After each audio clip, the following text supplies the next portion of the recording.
I got a French press coffee maker. And let me tell you guys, makes a big difference.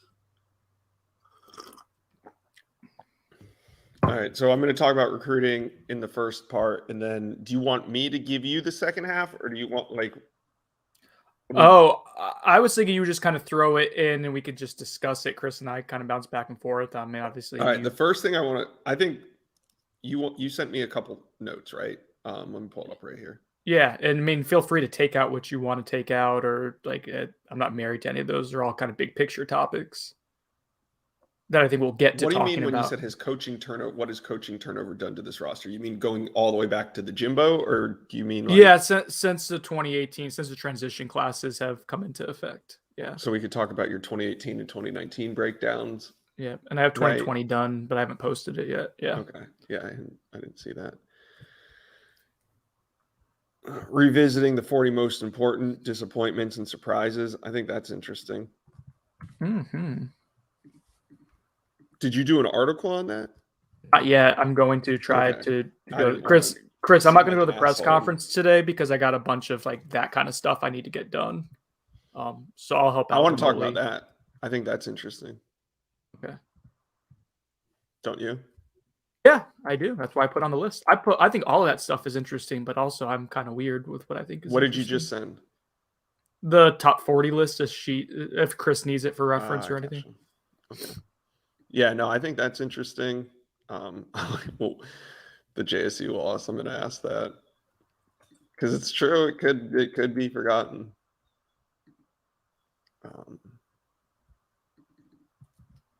Okay. Zach, anything I want to talk about? Hunter's trip to UGA, Aluba's decommitment. We'll talk about coaches on the road this week, new offers. How many new offers are there? Was it this week? Was it just Kelly? In 2022, I think so. Yeah. Yeah. All right. But prior to that, it was Matthew McCoy.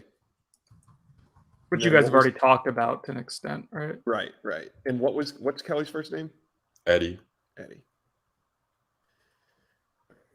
LSU coaching change impact and Sam Mccall article with you. Anything else we need to hit on in recruiting? I think we're good. Christopher? I mean, there were a couple visits elsewhere. Woody was expected at Mississippi State, but I don't know that he made it. I'm going to throw visits to elsewhere to you. Okay, Trevion was at what? He went to Mississippi State, and then the guys at Georgia, including Hunter. So we can talk about it in the Hunter segment. I'm not talking about the Dolphins today. I really wanted the they can stay in on him. I wanted the Jags to lose, and they couldn't even do that. I went 0 for 16. I want it bad.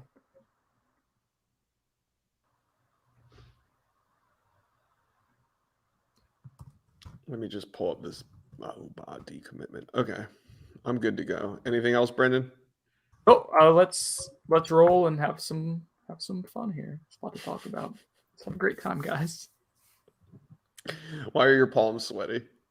Are they sweaty? They're just always kind of perpetually. When you're anxious all the time, Josh, you're always sweaty. So you have a windbreaker on. Oh, that's right. I forgot. Think the tank still undefeated. Is the tank tucked into your sweatpants? I told you that's for Halloween. If they beat Clemson on the 30th, I will wear everything tucked in the tank to pants, tank top into pants, anything into sweatpants. If they get that win. Wiped off my camera.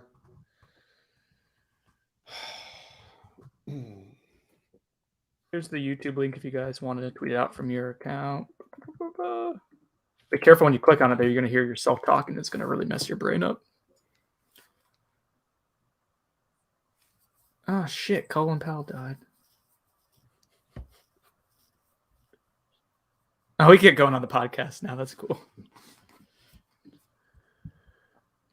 I just don't like you. It's evident.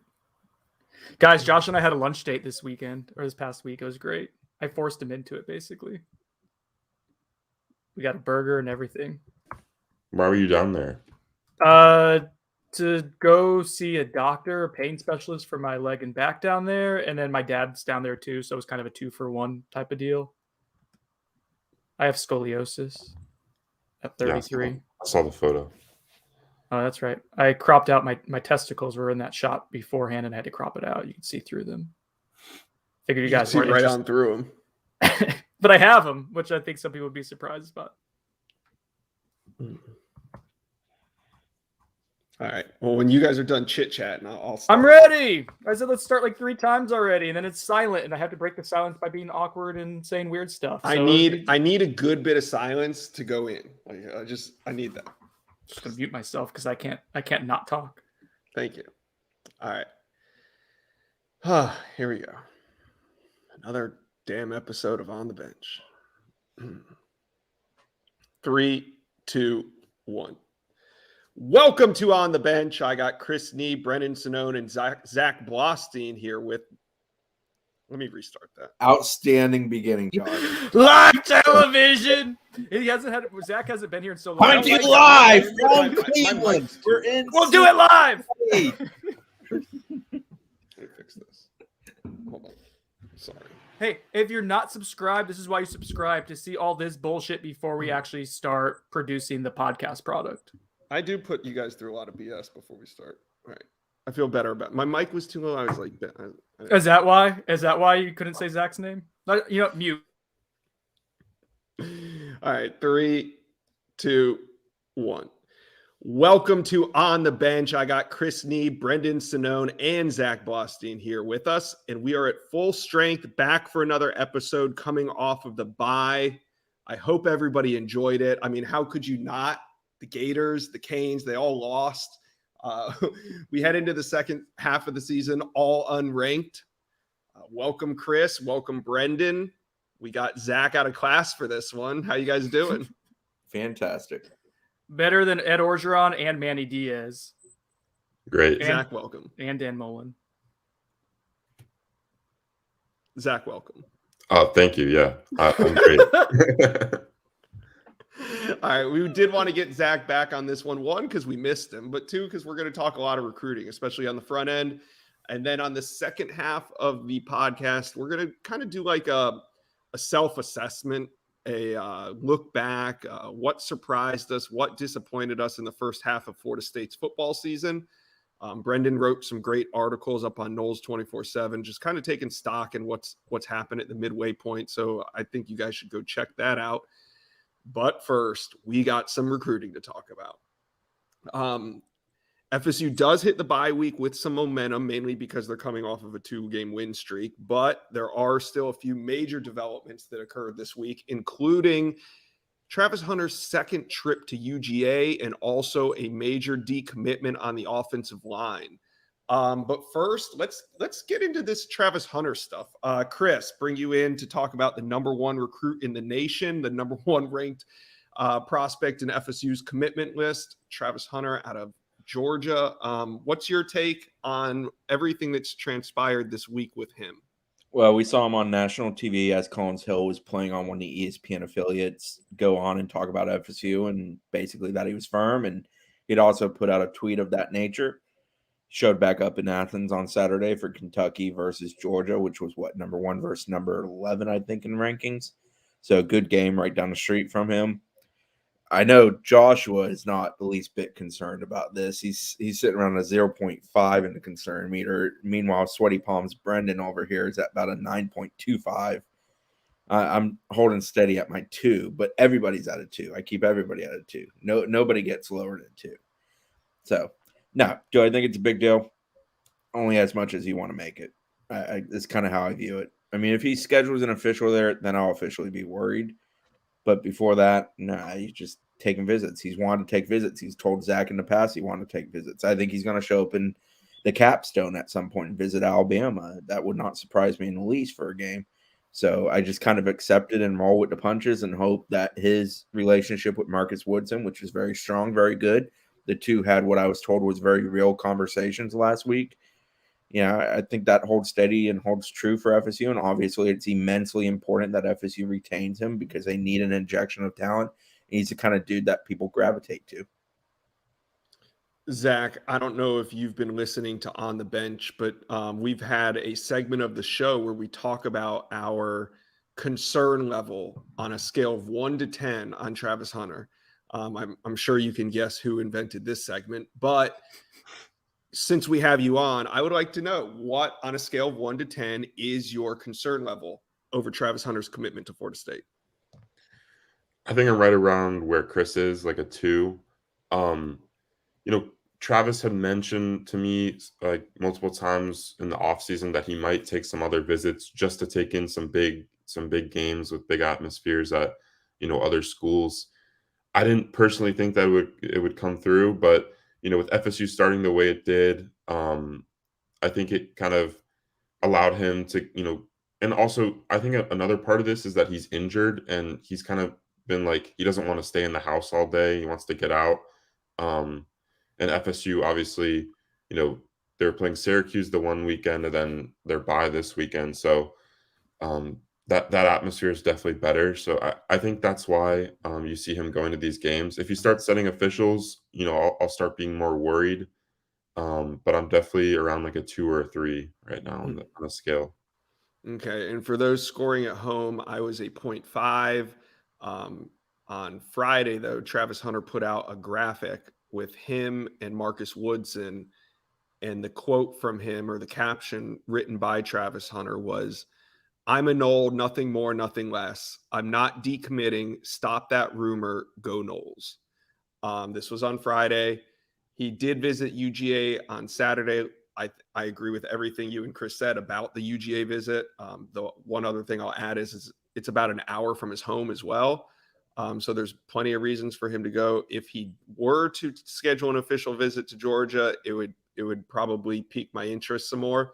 But at this point, I'm probably going from a 0.5 to a 0.4 in terms of my level of concern. And that's mainly because of the statement that Travis Hunter put out prior to his trip to UGA. He probably knew he was going to Georgia again this weekend, wanted to go check out a game, but also knew of the kind of the consequences he faces when he goes. A lot of people in his mentions, a lot of his phone blowing up and all these things. So I think he kind of preemptively put out this graphic that he got from Florida State and put it out, preemptively. So I like that. He's letting everybody know that he's on board with Florida State, even though he is, visiting UGA over the weekend.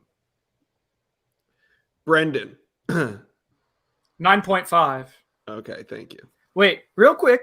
I was reading this study. I don't know if it was a study. It was an article on Inside Hook, so I don't think it's that scientific.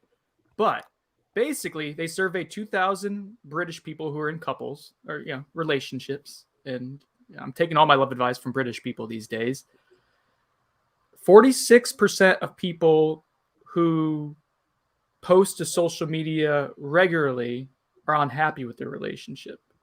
And they're posting of their intricacies of their relationship and ussies and selfies with their significant other. So yeah, there's, to me, if you're having to talk about your relationship all the time and how solid you are and let the world know, to me, there's at least a little bit of concern. And that's it. I'm just throwing you a little bit of British love dating advice. You guys take from that what you will. Recruiting should always be compared to relationships. My favorite is, if you've got a girlfriend, why do you need another one? I mean, the coaches are the ones who say it's all about relationships. Have 5 girlfriends host you for a lot of money for 3 days over a weekend. Have a hell of a time. I'd have 5 girlfriends too. Don't let my wife know. Oh wait, Right. What? The only way I would equate recruiting to relationships is the Chris Rock quote about a man is only as faithful as his options. I think that's the only way you can equate it to dating. I got nervous when you started to quote Chris Rock there. I could go off the rails very quick. Easy there. Easy.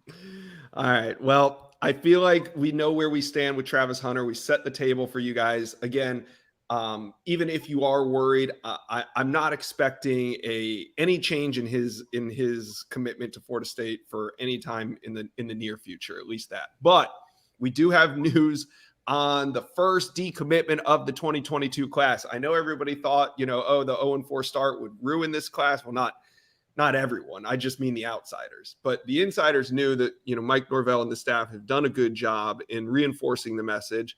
But On Saturday, 4-star IMG Academy offensive lineman Alu Ba decommitted from FSU. He put out a statement saying, "I would like to thank the entire FSU staff for giving me an opportunity to be a part of the Knoll family.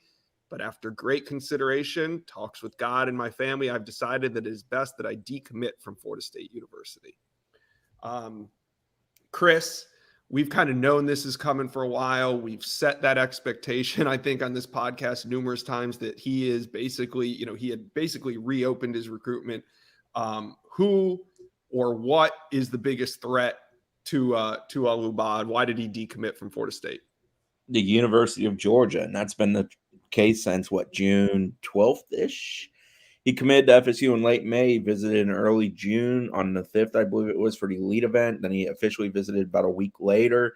Young Zachary talked to him on the exit interview of that official, asked him if he was going to go anywhere else, which isn't his favorite question, never was, never has been, for Ba. Ba, I believe, told him no, and then next week shows up in Athens, Georgia. And I believe he's shown up in Athens, Georgia at least 2 more times since then, maybe even 3. Also made 1 visit to Florida, but I don't think Florida is a serious contender here. The decommitment is to flip to Georgia eventually. I think for him, it simply came down to, is Georgia going to have the room to take him? And it appears they do, and that they're going to greenlight him, and that's all she wrote. Zach, like Chris said, you've been on this one since the start. How big of a loss is this for Florida State? And what are some of the newer options that have hit the recruiting board? Well, obviously, Florida State's still going after like a Julian Armella, for instance, and then still in communication with Elijah Pritchett. Obviously, that's probably not going to happen, but they're keeping the communication lines open. Mm-hmm. But as far as new options, you mentioned earlier Matthew McCoy. They offered him at the Syracuse game. He visited for that game, and they extended an offer to him. I think he has official set to you spoke to him, but he sent an official to UF and Ole Miss, maybe. Mm-hmm. And he's working on Maryland and Florida State. Yeah, and it sounds like Florida State is active with him, but I don't know if there's a sense. And correct me if I'm wrong, but it's like we lose Ba, so we have to move on McCoy. Do you get that sense? I don't think it's like that. I don't think they're looking for a replacement as of yet. One guy I think they really should offer is out of Valdosta, Jacarius Peak. Mm-hmm. I think he's gonna be a good prospect. I mean, he is a good prospect. LSU came in and offered him last week, and a bunch of other schools have come in, and I just I think it would be smart for FSU to extend that offer, just like a Matthew McCoy offer, where they're not obligated to push super hard for him, but at least keep the option open. Yeah. Would you say your curiosity is piqued? To add on Peak to not Sinone's point. Sinone doesn't make points. Thank you. Zach's point. Over the last roughly 2 weeks, it went Georgia Tech, NC State, Virginia, Louisville, Virginia Tech, LSU. All came in and offered. There are multiple people at FSU who want to offer Peak. Again, kind of similar to Ba, big body, about 6'5", 300 plus pounds. I think he's listed 310. I don't know if they have a more recent weight with him.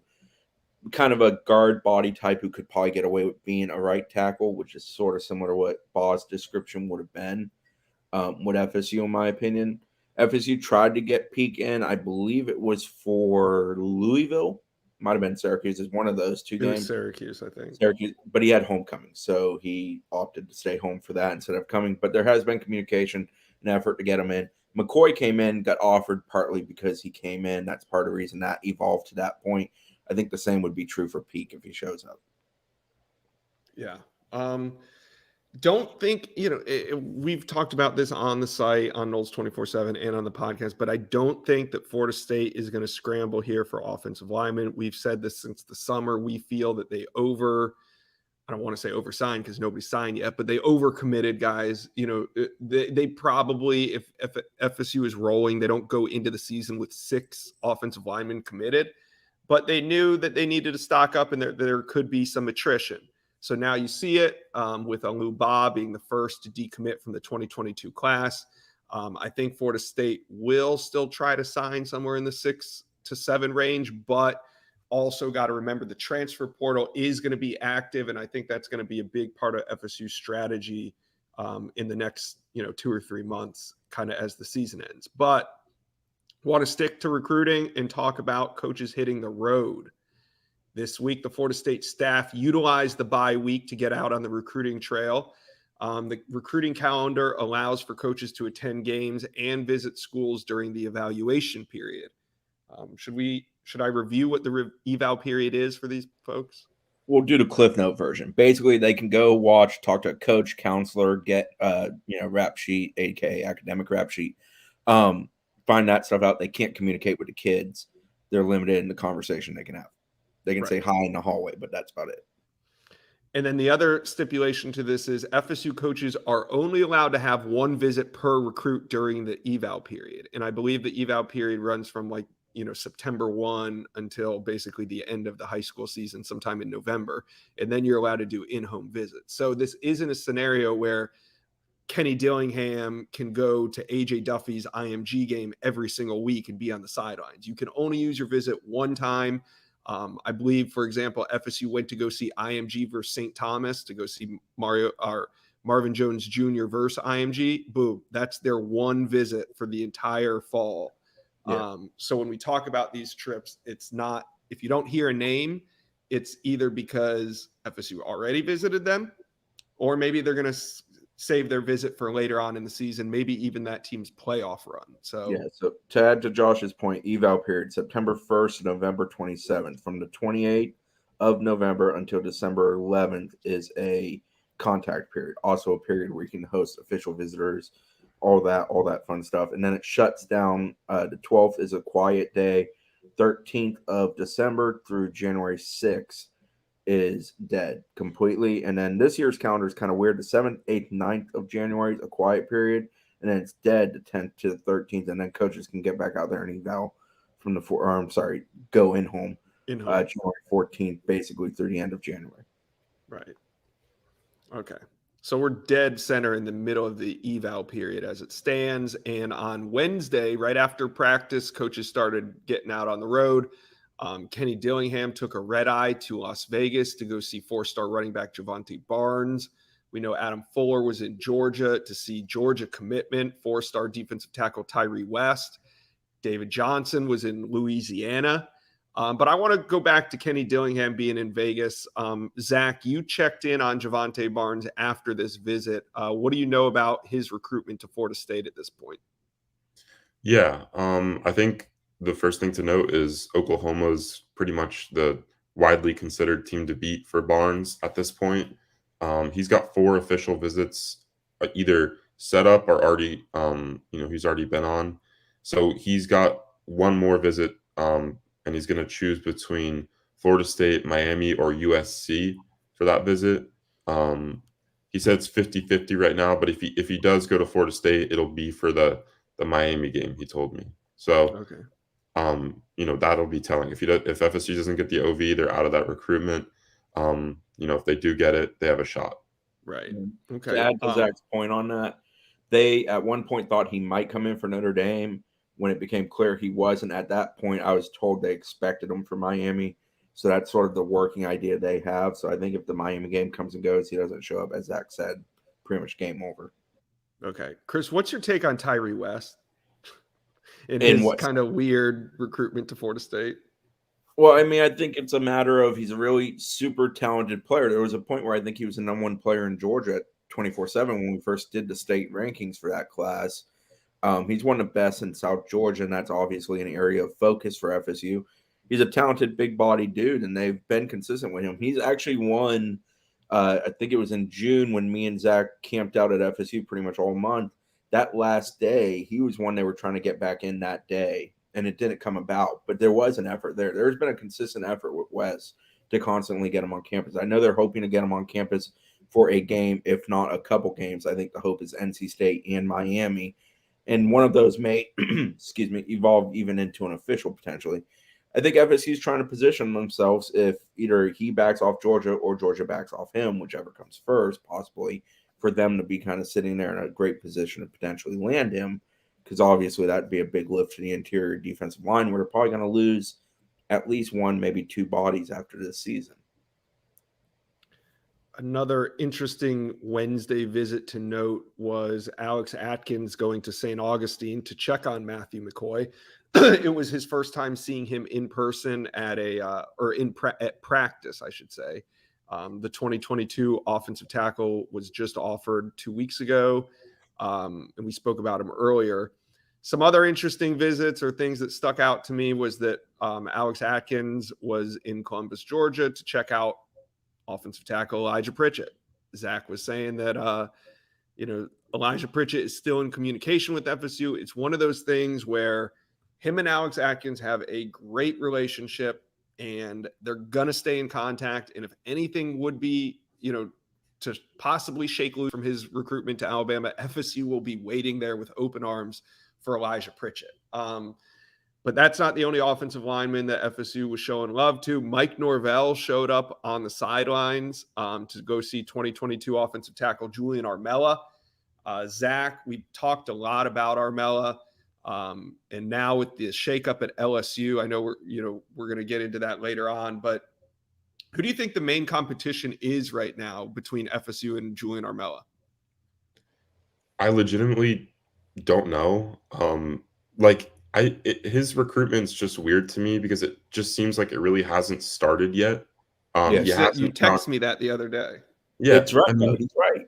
He hasn't gone on any visits. He obviously took the Midnight Madness visit to Florida State, which he wasn't even in town for 24 hours before flying down to go to the Miami June 1 event.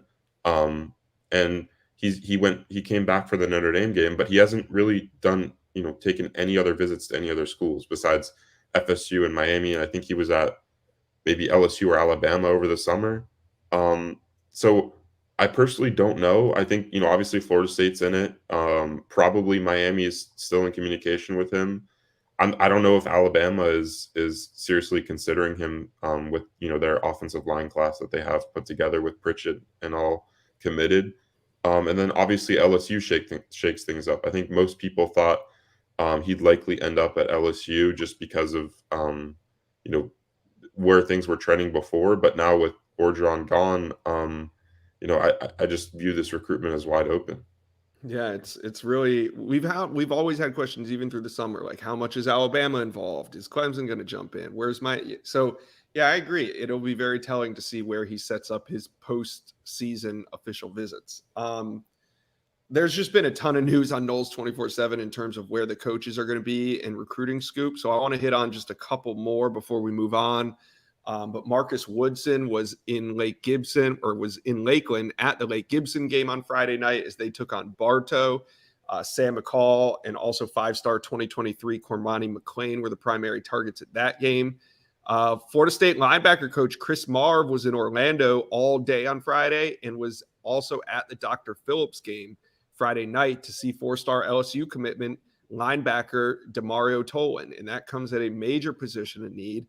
Chris, you were really high on Tolan even before he was, I think, a ranked recruit. Do you think Florida State can get back in on him? Well, he's one of those, and you wrote about this morning, that with the LSU coaching change going underway, that it kind of opens that door a bit with him. And he's talked about possibly taking some additional visits here, even before the news of Ed O's departure from Baton Rouge came about officially. So FSU's got a shot here, but they weren't the only ones. Clemson was a major contender here. I don't know if Clemson still has that need or that desire with him, but they could certainly be in the picture if they want to be, because he was very interested in them. LSU, Florida State, Miami, all of those were pretty big in that. I think when he chose LSU, he technically chose it over, I believe it was Miami, was the thought process at that time, because Clemson and him, it just wasn't the timing wasn't right for Clemson. And you know how Clemson operates, where they're very, when they were good before this year happened, where they could kind of be super selective.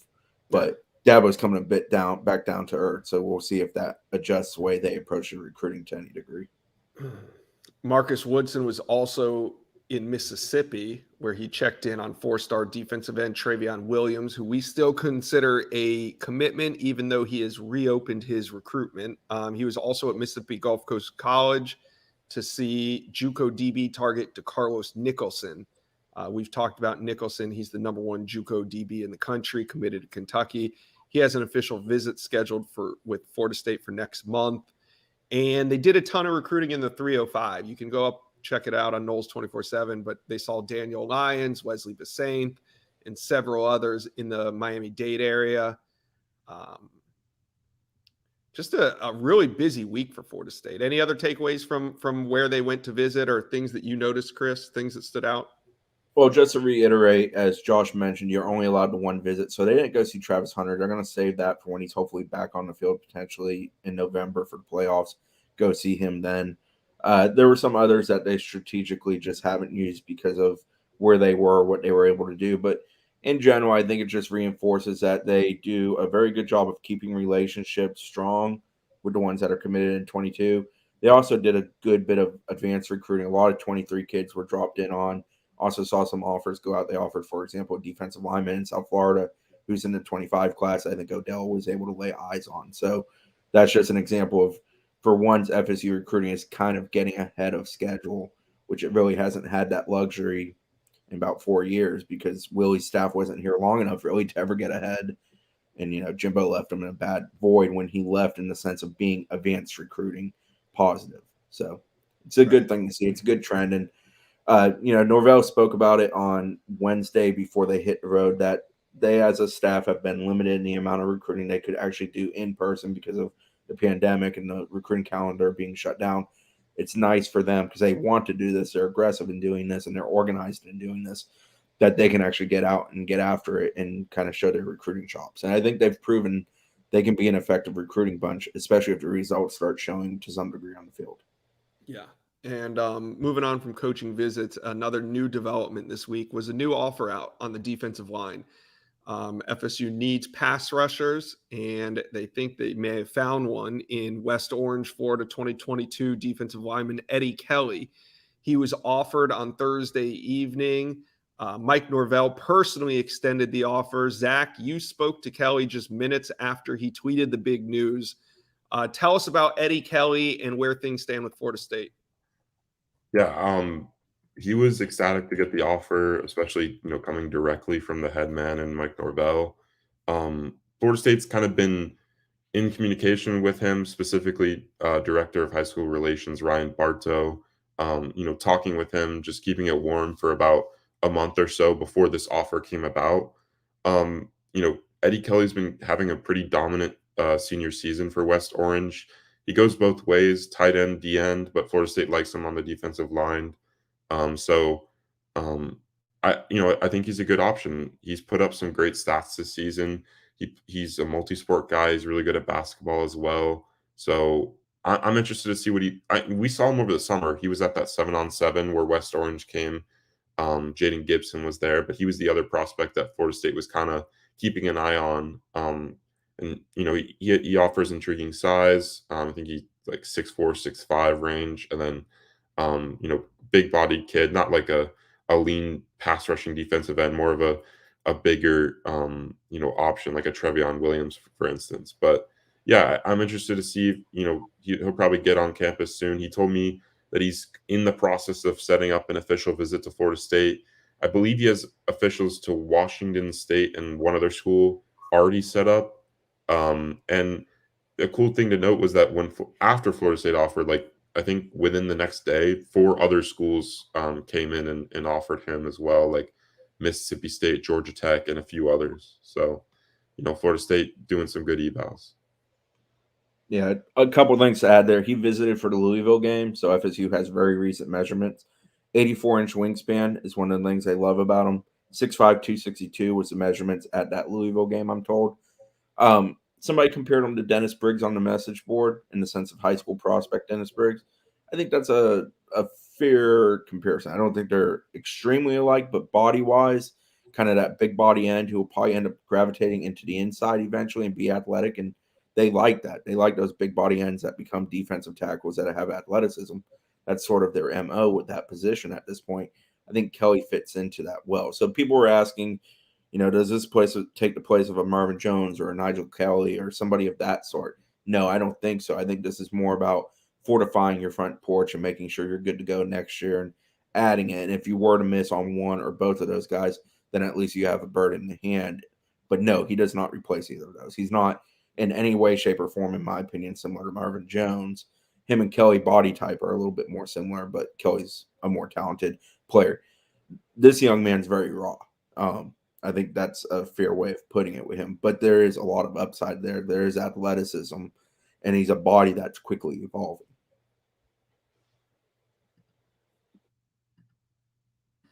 Josh, you are muted. Sorry, guys. Do you want to talk about visits elsewhere, Chris, before we move on? Well, a couple quick ones. Trevion Williams was at Mississippi State over the weekend, and Tavius Woody was expected there, but I never actually confirmed whether or not he made it. We talked a little bit about. Have you changed your crystal ball on Antavius Woody yet? I have not. I need to. Keith Yeah, Bieber, I think I need to. Auburn expert, did. From what I understand, it's not a thing that's on the verge of happening immediately, but it feels like it's certainly trending that way. He hasn't shown up in Tallahassee this season. That's a negative. I was going to change it if he showed up at Auburn this weekend, and then he didn't. So it didn't really. I forgot to change it. But like, even though he didn't show up, I still feel like I should change it. Yeah, I think he's after Ball's departure from the class. I think he's certainly the most likely next guy to depart. And after him, I don't feel like Trevion Williams is an interesting case, and we all know that. But Williams, I don't think is ready to depart somewhere else. Like Ball left for Georgia. Woody, when he leaves, it's almost certainly going to be for Auburn. With Williams, I'm not sure where the next would be if he does officially leave. And I know they're fighting to keep him more so than a Woody or a Ball. And that's not saying they're not making an effort with those guys. It's just different. Right. But no, I haven't touched Chris Ball. And then Georgia had a few guys. Travis Hunter, of course, talked about. Marvin Jones Jr. made it up there. And Nigel Kelly was expected up there. And I believe he did make it as well. So, yeah, those are the main ones. And then basketball, Dylan Hunter took his official to Texas. That's one to keep an eye on the next month. He would be the next guy for FSU basketball if they had anybody else right now. Shut up, Brendan. Of course, Chris tried to sneak it in. No, of course. Well, he's only a 5-star. I'm sorry. I didn't know we were only allowed to talk about 3 and 4 stars on this show anymore. I remember the day. I got the mute control button. Sorry, Chris. Go on. I know where you live. All right. On Sunday, LSU athletic director Scott Woodward released a statement parting ways with head coach Ed Orgeron. And of course, the Noles 24/7 message board was ringing with questions on how FSU would capitalize on the firing of Ed O. Well, I wrote a story this morning on Noles 24/7 where I think I named like 6 or 7 or 8 names in there of guys that, FSU could possibly poach from their commit list. We've talked about a few on this show. One we haven't talked about is 4-star offensive lineman Emery Jones. He visited Florida State twice over the summer.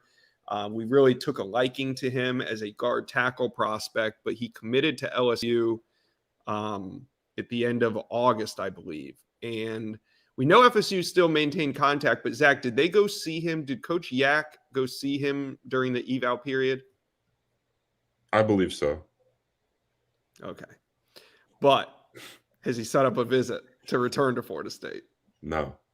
Okay. That'll be the next course of action Florida State needs to flip him. Now, Emery Jones, of all the guys on the commit list, I think Emery Jones kind of brings the most value to Florida State and is the most gettable, mainly because he's been on campus before. But he's one of those guys that, he's a local prospect. What do they say? He committed to LSU, not the coach, with the committed to the program, not the coach. Is that what they're saying about him, Zach? Yeah, I haven't read up on it, but I think for any Louisiana kid that grew up there, like they fell in love with the program, and there's been a bunch of coaches probably during his lifetime being an LSU fan. So yeah, it'll be interesting. I'm interested to see, because obviously I kind of think the Ed Orgeron deal gives LSU somewhat of an advantage just because he's going to stay or carry out the rest of the season. And it's almost an advantage because they could bring in kids for officials, and then Orgeron leaves, and the new coach can bring the same kids in for another iteration of those officials. So I think that would be an interesting thing if they try to do that, because usually you don't see these coaches when they're told they're not coming back for the following season. You don't see them really stick it out. But I think Ed Orgeron has some love for the school and obviously the state of Louisiana, and I think he's going to do his job well until the end, especially with recruiting.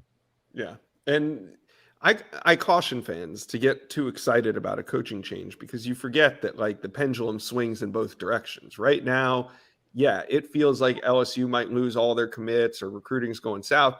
But then as soon as they make a hire, it's LSU. They're in the SEC. They're a big time program. They are going to make a monumental hire, whoever it is.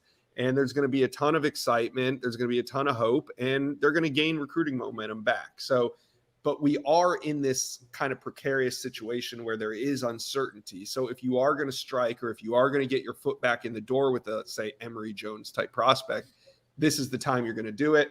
If you guys want to read the whole article, it's up on Noles 24/7. Before we exit recruiting, I want to talk to Zach about his update with Sam Mccall. He is the second highest rated prospect on FSU's commit list. He's been a little open to other teams, but Zach, you spoke to him over the phone on Friday. What did he have to say? Yeah, so the basic message is locked in with Florida State as things stand right now. Other schools are still contacting with him, and he's still open to that contact. But he remains he told me that he's locked in. The one thing he's keeping an eye on for right now is, FSU, if they have coaching change during the off season, heading into before he's going to sign in the early signing period. So I think the four coaches he mentioned were Odell, Woodson, Adam Fuller, and Mike Norvell. So those are the guys he communicates with the most. So if a good bunch of those guys are gone, which obviously we don't expect to happen, but there's a possibility, he's probably gonna go elsewhere. But if the guys he has relationships with on the staff remain on the staff before he signs in December and then enrolls in January, I expect them in this class.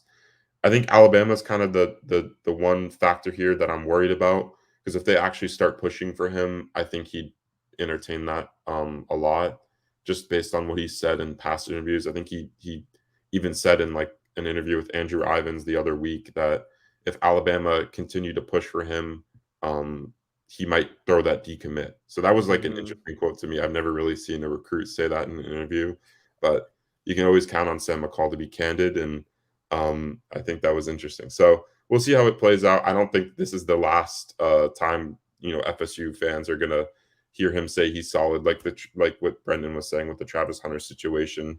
He might take visits elsewhere. That'll obviously be something to monitor. But for right now, he says he's locked in. Can I share a PSA? Let us not be needy. We don't need to have our hearts comforted every week by these recruits that, hey, I'm not going anywhere. They're going to sign with them or they're not. And we're going to cover it in between. But the whole, oh my God, Travis Hunter's in Athens, I'm going to act like Seminoles. I need an update every week. Take his temperature every week. Bring that down a bit. Roll with the punches, baby. You're with a 2-4 football team. Hopefully it's a little bit better at the end of the year. Roll with the punches. Yeah. 57% of British people who are also We're not in Britain at all. All right. Well, I guess this is a really bad time to hand the podcast off to Brendan. We are done with recruiting. There's still probably a lot more to talk to, and you guys can log on to Noles 24/7, ask us questions on the message board all day, every day about anything that you want to know about the 22, 23, 24, 25 recruiting class for Florida State. Whatever it is, we got you. But let's roll it over to the football program and talk about a team that is on a two-game win streak as we hit the bye week. And we wanted to kind of take stock and where things are, revisit a few things, talk about some of our predictions. So let's go back to an article Brendan wrote, and you are probably working on an update on this as we speak, but it was your 40 most important players. And our 40 most important. We all were part of this. I don't really remember contributing to this, truthfully. I think I said, take it and run with it, Brendan. That was done in June, and you guys were a little busy that month. So what stands out to you as you kind of revisit the top 40? Remember, 40, or when we talk about this top 40 list, important is kind of a subjective term, but guys who needed to perform well for FSU to maximize its potential. Number one on the list was Mackenzie Milne. So let's start there, guys. that's been a disappointment. And a lot of that is due to his leg just not allowing him to be what he was pre-injury. But I think the more interesting thing with Mackenzie Milne as it applies to the way he was utilized at Florida State through the first, I guess, three or four games. Now they switched to Jordan Travis full time with Jordan Travis being healthy. I feel like there was a level of hubris of Mike Norvell, Kenny Dillingham wanting to run the offense that they ran at Memphis with the RPO heavy game, and that Mackenzie Milne allowed them to have the best chance to do that. They started obviously the year with Jordan Travis, but that was also due to Mackenzie Milne not being readily available for a couple of reasons leading up to that Notre Dame game for the about 2 weeks leading up to it. So Mackenzie Milne ends up becoming the starter in week 2. He starts again in week 3 against Wake Forest, where they're kind of rotating the quarterbacks back and forth. Week 4, he ends up being the starter. That's with Jordan Travis not being available. Chris, in hindsight, Mackenzie Milne not being good to go is not being 100% is obviously a profound portion of the season not playing that well for FSU. In hindsight, though, do you think do you agree there was a level of hubris going on with the coaches there to kind of almost try to force the offense in hindsight around Mackenzie Milton's skill set? No, I think it was a matter of they thought Mackenzie Milne was the most talented quarterback they had at their disposal. Jordan Travis needs time to develop, and he is developing in real time while playing. And I've been consistent with he's the most electric athlete on FSU's roster, and he's certainly shown that. And that's been key to 2 victories here now recently. But I don't think hubris is the right word. I think it was more hope that Mackenzie Milne of old would make an appearance, or at least to some degree closer to the old version than the current version, and that it would help elevate this team. I think Milton's brought value in the sense of being a good leader, and he's helped that quarterback room, and I think he's certainly helped Jordan Travis a great deal. I think he's helped Jordan Travis kind of enter into his own zone of being himself and being comfortable with himself and believing in himself and trusting himself and being a great supporter of him. And I think that's been beneficial. But yeah, Mackenzie Milne just simply isn't healthy enough to be the player they hoped he would be when they took him as a transfer. But the transfers are funny. Hindsight's an interesting 2020 thing with them. Could they have gotten a better player with that spot? Without a shadow of a doubt. But did they believe in what Mackenzie Milne brought to him, and did it bring a sense of excitement at the moment they took him? Yes. So I think that has to be taken into account still, despite the fact that the results of what he's bringing to the field aren't really there. Yeah, if I had to redo this, which I am going to redo this 40 most important list, at least portions of it, Chris, I think Mackenzie Milton's still within that top 40 range, probably even still within the top 20 for the reasons you mentioned, because of his leadership, because of he's not number 1, I think is fair. But would you put him in the top 10? No, he's not top 10, but he has value as essentially a 2-deep guy, because right now I don't know if they would go to him or Purdy next if Jordan was to get banged up again. I'm truthfully not sure on that. That's been kind of tough to read in practices the last couple weeks. Mm-hmm. But I think Milton's value is more so leadership and kind of a dude that's been there. I think Kenny Dillingham described it last week as when you're having a bad day, look at that guy. He damn near lost his leg. He's battled for 24 months to get to where he is. That puts it in perspective. And I think there's value to that, especially for a team that's so young. But no, not a top 10 guy. I think more of a 30 to 40 type guy than top 10 guy. But he wasn't a whiff. And as we will reflect on some of the transfer portal additions, it's kind of 50-50 proposition for this class. It didn't work out the way you wanted to ideally, but I think that was worth the gamble. And it's paid off, not the way you wanted it to, but it has paid off to an extent. So the rest of the top 10, let's see, Mackenzie Milne was 1, Jermaine Johnson was 2, Devontae Love-Taylor was 3, Andrew Parchment was 4, Amari Gaynor 5, Jordan Travis 6, Fabian Lovett and Darius Washington were tied at 7, Robert Scott 9, and then we had 2 guys tied in the top 10, Jamie Robinson, Kier Thomas. So, and then Jay-Sean Corbin's right outside, I think, at 12. So I would have moved up Jay-Sean Corbin, definitely. The big disappointment of that group, though, Chris, to me, Andrew Parchment. Yeah, and he was always a gamble. There were some, I don't want to say red flags, but some concerns with him coming out of Kansas, and they've come true. And I don't know. We'll see if they get anything out of him on the back half of the season. He's had 1 good game in the first 6, really, and he's been fairly non-existent, I think, in 2 of those 6. So, that's not a good ratio. We'll see if they can get it out of him. They're still pushing with AP. And he's got to be fully receptive to it. And to some degree, I think he's an idle hands kid. I think if he has success 2 weeks in a row, he'll be good to go for the rest of the year. But if he's MIA for the next 2 weeks, I don't really know if we see him make any kind of impact. But yeah, certainly not a top 10 guy, but he was taken to be a number one receiver. He simply just didn't live up to being that. Looking through some other guys that just haven't quite lived up to what we were thinking that they could be, or haven't lived up to the level of importance. Travis Jay, we had tied at 14. Some injuries there, but he hasn't been what we thought he was going to be based on how he performed in the preseason. Emmett Rice, 16, he just hasn't been able to get back on the field. It almost feels like that rehab process is kind of stalled for him, like where you've seen Leonard Warner make incremental strides each week. I just hasn't seen like he's moved a ton in one direction or another. Lawrence Toafili tied for 18th, probably a fairly sizable miss there for us. Like he just hasn't gotten into a rhythm. Steven Dix Jr. at 24 is a pretty big miss, given that DJ Lundy and Kalen DeLoach are both on this list, but lower than Steven Dix Jr. Well, if I remember correctly, when you were doing the list, and I didn't put a ton of time and effort into it. I looked over it as you would send it to me, and we had some conversations.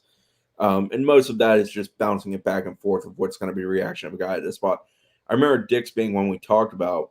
I think you actually had him higher initially, maybe in the upper teens.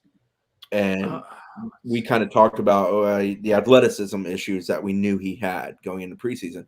But the conversation would also come back to, well, right now he'd probably be penciled in as a starter. And this is going into preseason. Obviously, he's not a starter type. I think he did that to himself with having bad scrimmages in the preseason. But it's abundantly clear that Steven Dix is limited from an athleticism standpoint. And at that position, they don't have enough other people to make up for it that they can't afford to play. So he doesn't play near as much as he did a year ago, or he did even what we thought he would be on the onset of this season. So, yeah, I mean, at that position, it's become DeLoach and Lundy are the clear 1-2.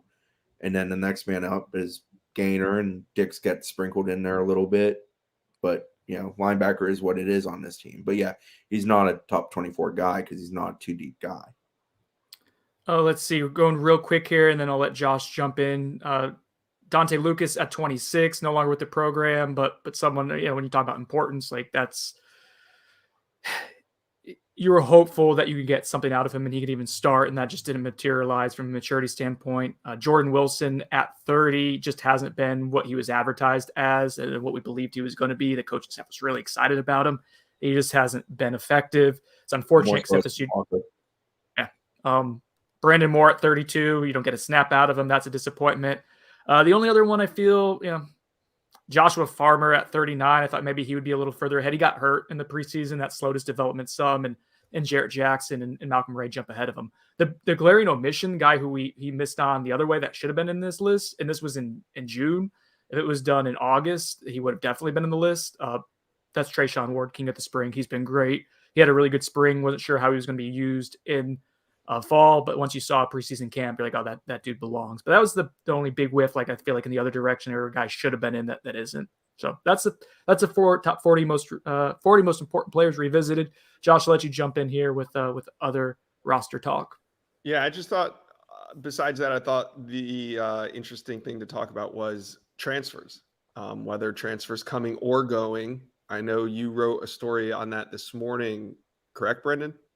I've departed. Been writing about transfers. Yeah, yesterday the guys who departed. I've talked about that's going to be throughout the week too. More transfer talk all the time this week. So what stands out? Obviously, transfers are making a huge impact on this roster. Nearly every position group has been impacted by a transfer, but there's also been some outgoing transfers. Are we missing anything, Brendan? What are we missing from guys that departed?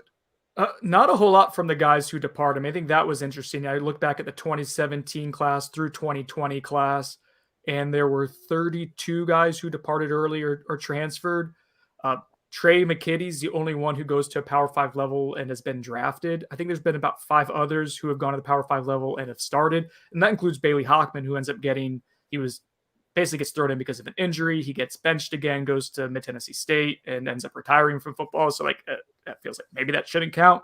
But almost a majority of these guys have had to go down a classification or go on to a Power 5 level as a walk-on. like Warren Thompson. He ends up getting on scholarship. I'm not sure AJ Lighton is on scholarship at Penn State. But regardless, the amount of talent or lack thereof from 2017 to even parts of the 2020 class, and that includes 2 transition classes in that time, the lack of talent has been glaring, dude. Like it's amazing to see. And part of that's development. Part of that is scheme change and coaching changes. You've had 3 in that span, but really like just not a lot of talent has been brought in. And if you want to blame the coaches like for not developing them, not a whole lot of those guys are having success going elsewhere too. So my point being, Florida State for the last several years hasn't taken a whole lot of ACC caliber players, and that's been reflective in not just the on-field performances at FSU, but also what those guys have done after leaving the program too. Go ahead, Chris. I'm pulling up the current guys I've gotten in as transfers, so we go over that real quick. It looked like you had some thoughts, Chris. No, I really did. I mean, I think as the transfer portal evolves and we see more and more of it, both with FSU taking guys from it and guys departing FSU in it, I feel like the hit rate's going to be similar to JUCO. I think the main difference between JUCO and it is that guys who are good out of the portal are going to be really, really good, very college ready, very ready to do it, and potentially giving you more years. Most JUCOs you hope for 1 good year out of. What would you consider a good hit rate for JUCO guys, like on average, Chris? 50-50. 50-50. Okay. So, But here, I'll say this. Transfers are kind of hanging in that territory. I think Florida State can do better than 50-50 in the transfer portal, and here's why. Lessons learned. People have been recruiting JUCO for 30, 50 years, and the hit rate's about 50-50 no matter what. The transfer portal is new. Obviously, we knew that they took some risks on guys like Brandon Moore, Andrew Parchment for various reasons, and those risks really didn't pay off per se. I think moving forward, though, FSU coaches and staff, this is only 2 years old, and this staff has only been recruiting the portal at FSU's level for 2 years. Mm-hmm. I think they're gonna become more efficient at this. I think they're gonna understand, where to take risks and where not to. I think that they can improve on their 50-50 hit rate, but they're gonna have to, take into account the red flags that they ignored on some of these guys heading into this season. So we lost Zach. He had to go to class. Goodbye, Zachary. Good night, sweet prince. So the transfers in 2021, going to your guys' point about it being a 50-50 hit rate, and I think this is where you're going to see the significance that Chris said, like when you hit, if you really do hit like that, becomes an even more profound impact than, say, a junior college guy. So let's go across the board. Jermaine Johnson, an absolute hit, like slam dunk. That's going to be one of the best transfers that anyone nationally took this year. He's filled a huge void. He's been a leader at position of need. Like that's a hit. Mackenzie Milne, we talked about this before or when you were stepped away, Josh. He hasn't hit like in what you hoped he would be, but I don't think I'd consider him like a complete miss because of what he's brought to you from a leadership standpoint, from an initial buzz. I have a hard time saying that's a complete whiff. Would you agree? Josh muted again. He's struggling with that today. They're doing construction outside. So yeah, blame it on the construction workers. I normally am. The thing with Mackenzie Milne is that when they took him, they kind of knew that his on-field contributions may be limited, but his off-field would be exponential, especially in a locker room like Florida State that needs a leader, desperately needed a leader to step up for the last 4 years in this locker room. Yeah. Now they got one. And then also you might have a GA or a great assistant coach down the road in Mackenzie Milne already on your roster. So there was various reasons to take Mackenzie, and I agree with you. I don't think he was a miss. So that's an interesting point. You might get extra value there. But yeah, Chris and I see him in practice every day too. Like this is a program that needs vocal leaders. Sometimes that can be overblown, but like you do need guys who are going to be loud and kind of orchestrate practices in that regard. There's not a ton on this roster. Mackenzie's one of the few, along with Jermaine Johnson. And let's be honest, it needs to come from that room. Yes. At quarterback? Yeah. We saw what it was like when DeAndre Francois didn't take the leadership role seriously. We saw what it was like when James Blackman didn't, and we thought maybe other guys could, but in reality, you need some leadership from that room. Absolutely, and he's had an effect on Jordan Travis in that regard. You see his body language. It's gotten exponentially better from a year ago and certainly from 2 years ago, and I think Mackenzie's played a role in that. So other transfers, Jarquez McClellan, I'm not entirely sure if he's on scholarship. We'll say yes for now. Has that been a hit or a miss? I'd say that's a little bit more miss than hit, but like it's not monumental. I'm not going to count it as like a surefire hit though. Right. He's a decent reserve safety right now for you. Andrew Parchment has been a miss. We talked about that when you stepped away, Josh. DJ Williams up to this point, he's a backup running back for you, and that scholarship could have been allocated elsewhere. I will say he has an extra year to play, but right now, miss. So far. But Jayshon Corbin leaves after this year, and DJ Williams, whatever. Right now, miss. Kier Thomas, hit, absolutely. He's been great for leadership. Jamie Robinson, hit. He's played multiple positions for you. He's been good. So that's 4 hits. And since moving safety full-time, he's really settled in. Yes. Yep. I remember after that Jacksonville State game, we're kind of like, we're going to see about Jamie here, like whether he's bought it or not. Get caught loafing on film. How did he respond? And he's done well. Yep. And that's significant for the growth of this program. Brandon Moore, obviously missed. You took a risk there. Didn't work out for you. Dylan Gibbons hit. He's far exceeded our expectations, I think, right? We thought he was going to maybe not even be a starter, and he ends up being the most consistent offensive lineman in the first half of the season. Yeah. And that's a component to the fact that they can run the ball so damn effectively. A lot of big runs come off of his backside. That left side of the line between him and Darius Washington has ended up being, dare I say, a strength for this team, at least for the run game. It's been real solid. It has. Yeah. Simmer down. Okay. All right. Marcus Cushney miss at this point, and that's been disappointing. You still have another year with him, but so I think we had 11 guys, and I'd say like 5.5 hits pretty much with McClellan, kind of the swing guy. So you're 50-50 for this cycle. Yeah, not bad, and I think they can do better. I think with efficiency and what they learned, I think they can do better. Yeah, and I think going back, like DJ Williams, you probably didn't need to take a running back. And if you were going to take a running back, it needed to be a surefire one.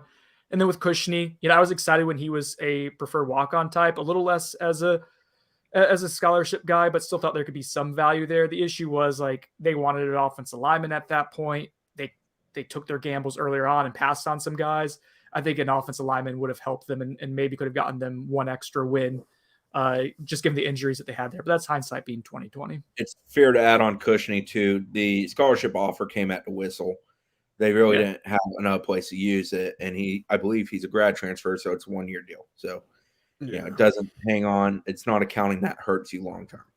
Yeah, I would have liked to see another offensive lineman, maybe even a wide receiver over either of those two guys taken. Mm-hmm. And those were things they talked about, and it didn't come to fruition. And you're taking gambles at timing of like when guys are in the portal and when you can make your move. So real quick, the 2020 class, I think it's fair to talk about too real quick. Devontae Love-Taylor, absolutely a hit, even though he's been injured this year, hasn't been quite himself, but he's a hit.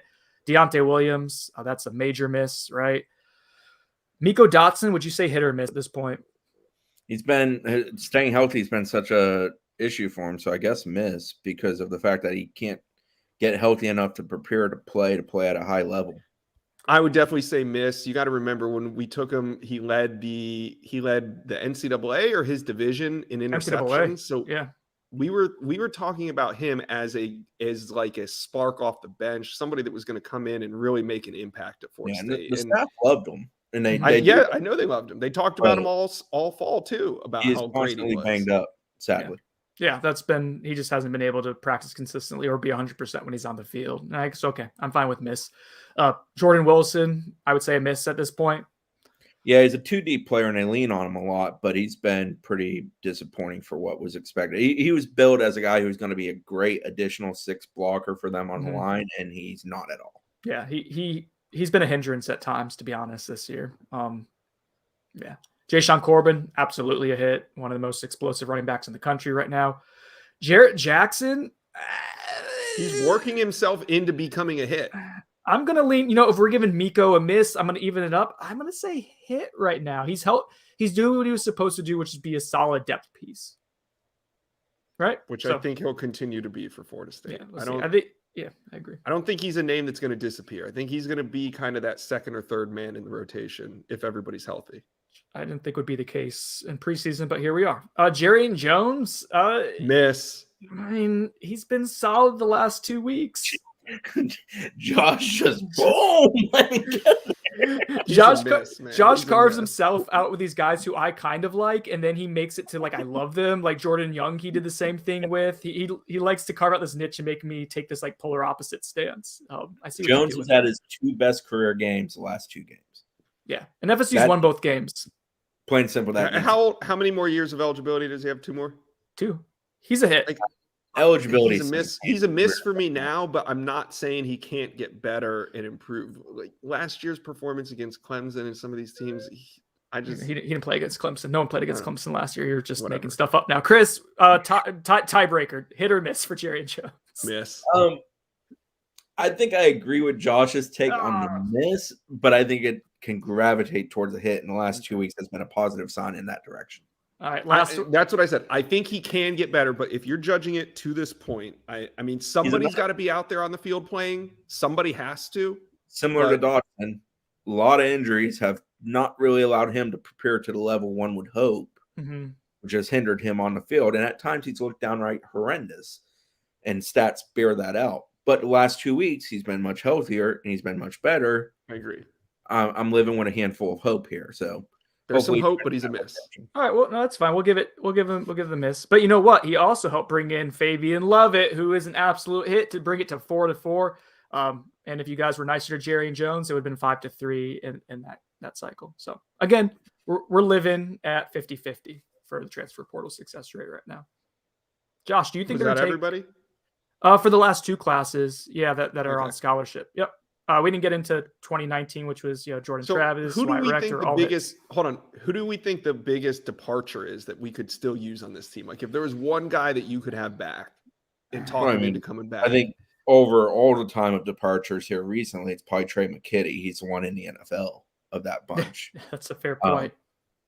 But he wouldn't have been here this season. Current eligibility could be on this team. Are we? You missed Durden's tweets. I was gonna say Corey Durden, if he's engaged and happy, has actually been really good for NC State this year. Do and you your think defensive that would ever happened here again? No. I don't think that was going to happen at FSU for him again. Sometimes you need a change of scenery for things to improve, and I think Durden's a prime example of that. We're already playing a hypothetical game of guys. Whatever. We're hypotheticaling on the hypothetical. I can't believe we have 118 people watching this portion of the podcast. All right. God bless you all. I want to talk about, before we get out of here, you wrote a great article today on the front page of Knowles 24/7, a column entitled, "So, FSU is actually getting better under Mike Norvell." Was this a question or is this a statement that you made here? It started off as a question, but I convinced myself mid-column, which is basically how my columns go. It's just a stream of consciousness. Oh, you guys think that's funny? You think my ramblings are funny? It started off as a question. I started doing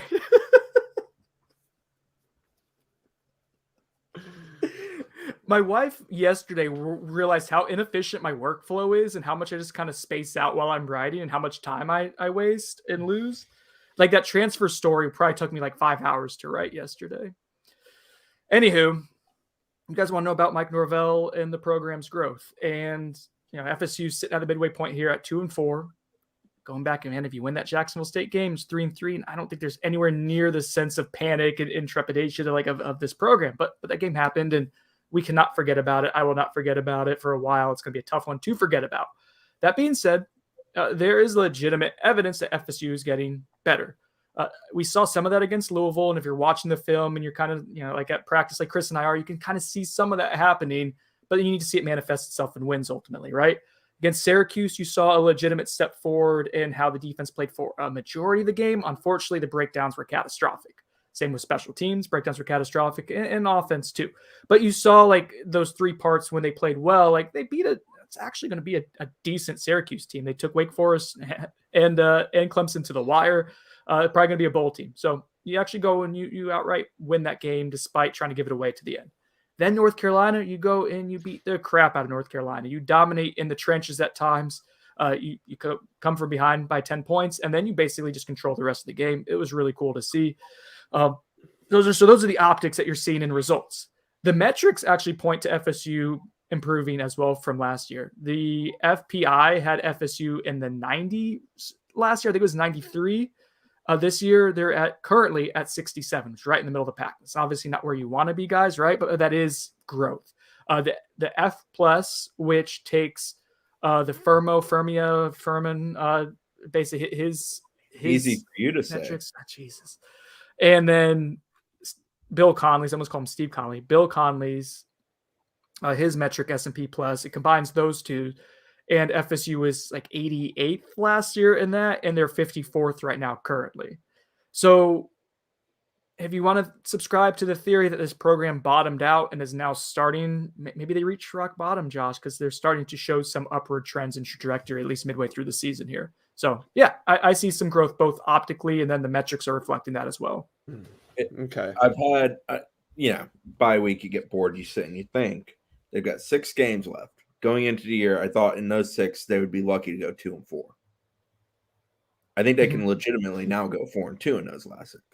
Woohoo! I mean, the back half of that will. schedule is easier than it was going into the season, but the front half of the schedule, Wake Forest was better than you thought, and then you kind of, you have the Jacksonville State game, which again, that happened. I mean, UMass, Clemson is a matter you got to score enough.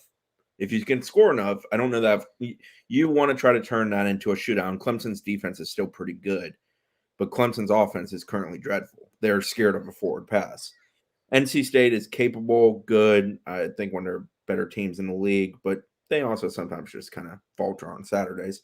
Miami's falling apart, and by the second Saturday in November, God knows what it's going to be like in Coral Gables. Boston College, didn't look particularly good against NC State this weekend when I watched them, but they're still capable and talented. And in Florida, you lost to an outgoing coach the week he was outgoing, so congrats on that. Florida has some potential quit to them, depending on how the next couple of weeks go. Yeah, that's a weird case. FSU's dreadful. Let me preface. Start with that. Preface is what I was trying to get to, but the tongue didn't work. But it's kind of amazing that Florida is going to really waste this opportunity, this period of time where FSU and Miami are quite dreadful, and they're just not going to capitalize on it like an in-state team should when one or both of the other ones in the state are not good. That's when I make fun of Miami, and I love making fun of Miami. I don't know why. It is one of my favorite pastimes. It's just so easy to do. When they come back and point, oh, well, FSU is this or FSU is that. One, that doesn't hurt my feelings, guys. Like, I'm not living or dying on how a team that believes in mythical national championships. I do. And even that, I'm not emotionally going to, they got drummed this weekend, whatever. UCF got drummed. That's not going to affect how I live my life. But they did win a national championship in 2017. See? Why it's funny to me is Miami has completely missed the window of FSU being down, which you absolutely need. If history shows anything, it's that for a team to capitalize and be in a national championship type of realm in the state, you need at least one of the programs, if not both, to be down. And this Florida is State's like been the third down. window Miami has missed of FSU being down, by the way, since their last national championship. This isn't like the first one.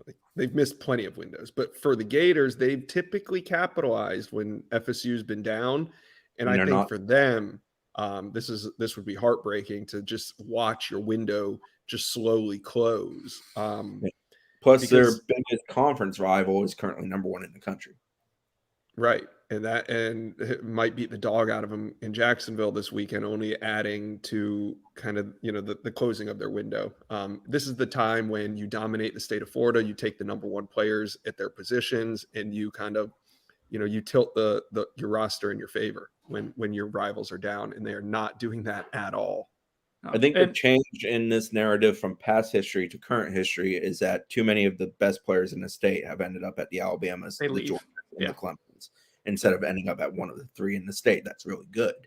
I think that's what's a big difference in this. But I just, I like the frustration with Mullen by Gator fans. I sort of get it. They've had an opportunity here, and they haven't been able to put themselves on that level in the SEC where they can compete for it in the league, therefore putting themselves in the discussion to compete for it nationally. They've come up short in that regard. And they've recruited good, but not great. And there's a difference between great and good. And you see it on the football field. You see it in the trenches when LSU is able to just run for almost 300 yards. you got to look back at UF's recruiting, especially in the trenches, and how many times they settled for, subpar, not the number one player at their position. And they said, oh, well, it doesn't matter. We're still beating Miami. We're still beating Florida State. Well, it does matter, because when UF was down, Florida State didn't settle for 3-star prospects in the trenches. They went out and got Timmy Jernigan and Derek Nottie and Eddie Goldman. Mm-hmm. Mario Edwards Jr. I mean, we're talking number one players at their position from across the country. And FSU could have settled on good players, but good players don't win them that national championship. And they took the great players while UF and Miami were down. Let's move on. We talked about expectations, but do you think that there's any way that by the end of the season, we forget about the Jacksonville State loss? Is there any way? No, I think go ahead, Chris. Beat Miami, Florida, Clemson, maybe. But I feel like Jacksonville State's going to be Norvell's, Jimbo's Virginia. Like, you can win a national title and people still are going to reference that game. Like, I don't think it just magically goes away. But yeah, you beat your 2 in-state rivals and beat the team that's run the conference in the time that you haven't here recently. Yeah, I think that wins you a hell of a lot of favor. So we were talking about this. I was on a triple option last night with Ingram Smith, and so we were there. We were talking about, and Coach AB he just waited on the tank top. I wore that last night too. I slept in it. Still the same tank top. Still stinky. That Jacksonville State game. There's two reasons why unless you go ahead and you beat Clemson, unless you win like 3 of those, final, you have to basically go on a major tear, I think, for people to kind of forget about it. Because there's 2 things here. One, it's going to be really difficult to get to a bowl game, right? So you have 2 wins right now. You're going to need to find 4 in the back half. So you're going to have to go 4-2 to get to a bowl game, unless something with you get 5 wins and there's APR stuff that allows you in. People are going to look back at that Jacksonville State game and say, hey, the season, 6-6, everything fixed is what I've been saying all offseason. That's what this fan base, I think, generally knew. If you could get 6 wins, that would be great. But that JSU game is going to keep you very likely from getting to a bowl game. Again, unless you just get it all turned around and go on a major tear here. In that case, maybe we do forget about it. But if not, that's going to be a game that you look back at. The second thing, guys, that I just can't get over that game, we look at what FSU did against Syracuse, what they did against North Carolina schematically, especially on offense, and how they kind of have fixed some of these issues and figured out what their identity is and what they can build on and be serviceable with. That Jacksonville State game was there's so much of a disconnect from what we've seen from the staff in terms of messaging and playing to win, of being consistent. And then I view Mike Norvell and Kenny Dillingham as really bright offensive minds who do something that's really difficult in college football, and that's finding margins strategically. And they do a really good job of that. And some of the personnel usage, something that Coach AB mentioned on the podcast last night, the stubbornness of them trying to run his RPO offense and trying to make it work with Mackenzie Milne. I just have a hard time forgetting about that game. It was the first time I was like, oh, I don't know if they're going to make it here because of what I saw that game. That's kind of been alleviated some with the last couple of weeks, but it still exists. And it's something they're going to have to probably build on for a couple of years to really make you forget about it, at least for me. I'd just like to point out I'm being a negligent parent. My kids are outside running around. I had no clue they were even awake yet. I love days off from school. So good. At least they're dressed. Did Josh freeze? He's just staring. I think he's frozen. I thought he was just muted and not wanting to partake in this. I'm pretty sure he's frozen.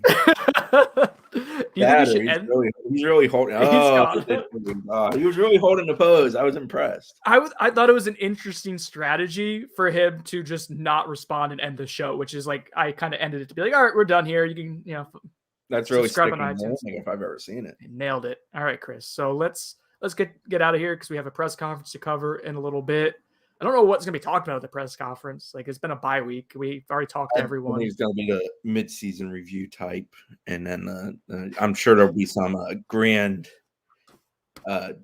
college football storylines discussed. I think there only needs to be one of us who goes to that one and someone can cover it remotely and transcribe. Josh just texted, did someone's internet go out? Yes, Josh. Yours. Yes. All right. He's trying to get back on here. Let's get out of here before Josh can get back on, though. I think that's I'm the down plan. for it. You down Thanks for it? listening. All right. 5 This has been on stars. on the bench. Yeah, 5 stars. Give us some money too, because Josh needs it for his internet connection. Clearly, damn Comcast. Bye, guys.